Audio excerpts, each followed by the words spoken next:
What's with the Pledge of Allegiance? According to historyofthepledge.com and todayifoundout.com, in 1892, the United States suffered from a lack of patriotism. This was due in part to poor economic conditions and the continuing recovery from the Civil War of only 30 years prior. Daniel Sharp Ford, the owner of a magazine called Youth's Companion, was very concerned about this loss of patriotism and decided something should be done to boost morale for the country. He started by asking Francis Bellamy, a minister and one of his authors, to write a Pledge of Allegiance to the flag in hopes it would give patriotism a boost. They decided the best place to start was with the kids. So, the pledge was published in Daniel Sharp Ford's magazine, and classrooms were chosen as the target. Classrooms were chosen as the target. Accordingly, Youth's Companion began to sell flags at cost to public schools. The pledge became popular and people started reciting it while looking at the flag. In addition, a salute was added later and became known as the Bellamy Salute. This salute had individuals extend their right arm forward, slightly raised, with fingers straight. However, during World War II, many realized that the Bellamy Salute closely resembled that of the Nazi salute, and because of this, Congress passed a decree to modify the salute. Accordingly, the Pledge of Allegiance salute was to be rendered by standing with right hand over the heart. The decree was passed on December 22, 1942. Francis Bellamy's original version of the Pledge of Allegiance has had a couple of revisions made to it over the years. In its original form, the pledge read, "I pledge allegiance to my flag and the republic for which it stands, one nation, indivisible, with liberty and justice for all." In 1923, the wording "my flag" was changed to "the flag of the United States." This was in large part due to the influence of the American Legion. In 1924, the National Flag Conference added the words "of America." In 1954, the words "under God" were added to the pledge.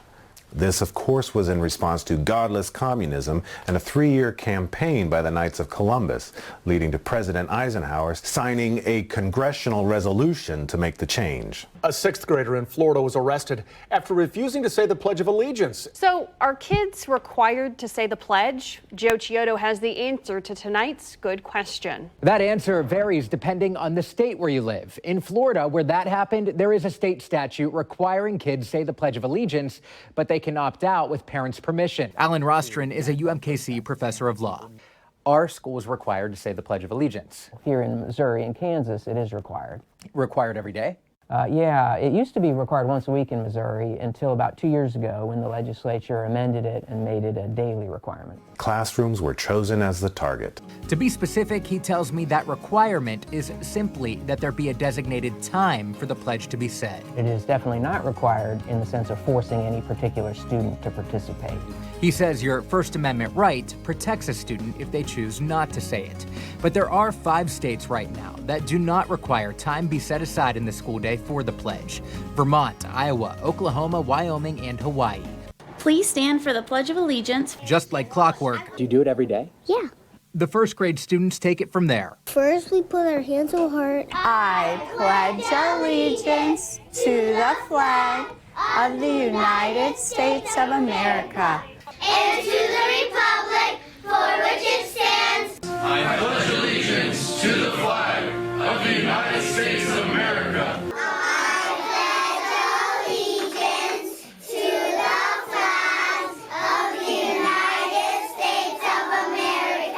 I pledge allegiance to the flag of the United States of America. I pledge allegiance to the flag of the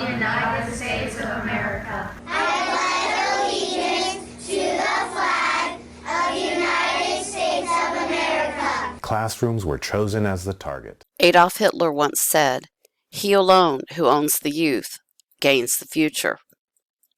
Most people don't know that when you pledge allegiance to the flag of the United States of America or pledge to anything else, you're diametrically opposing God's written word. When you take a pledge, you take an oath, and God's word says, "But above all things, my brethren, swear not neither by heaven, neither by earth, neither by any oath," which is a pledge.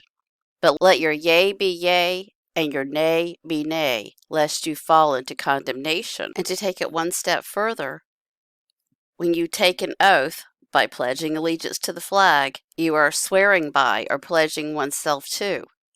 Again, James 5:12 says, "But above all things, my brethren, swear not, neither by heaven, neither by earth, neither by any oath." So you're taking an oath and you're swearing by. And then Matthew chapter 5 verse 34 says, "Swear not at all, neither by heaven, for it is God's throne, neither by earth, for it is his footstool."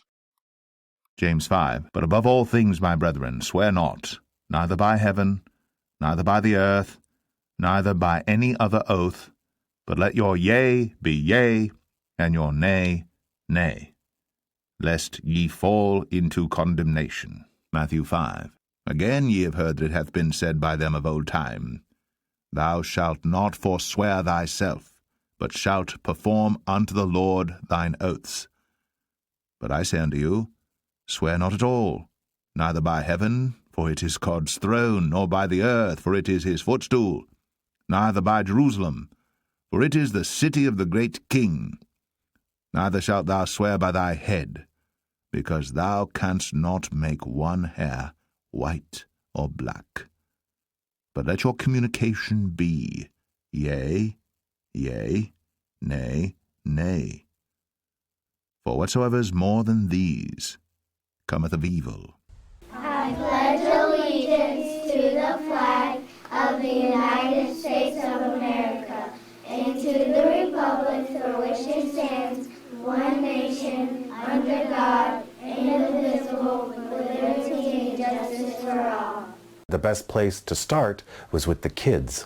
So the pledge was published in Daniel Sharp Ford's magazine, and classrooms were chosen as the target. Classrooms were chosen as the target. He alone who owns the youth gains the future.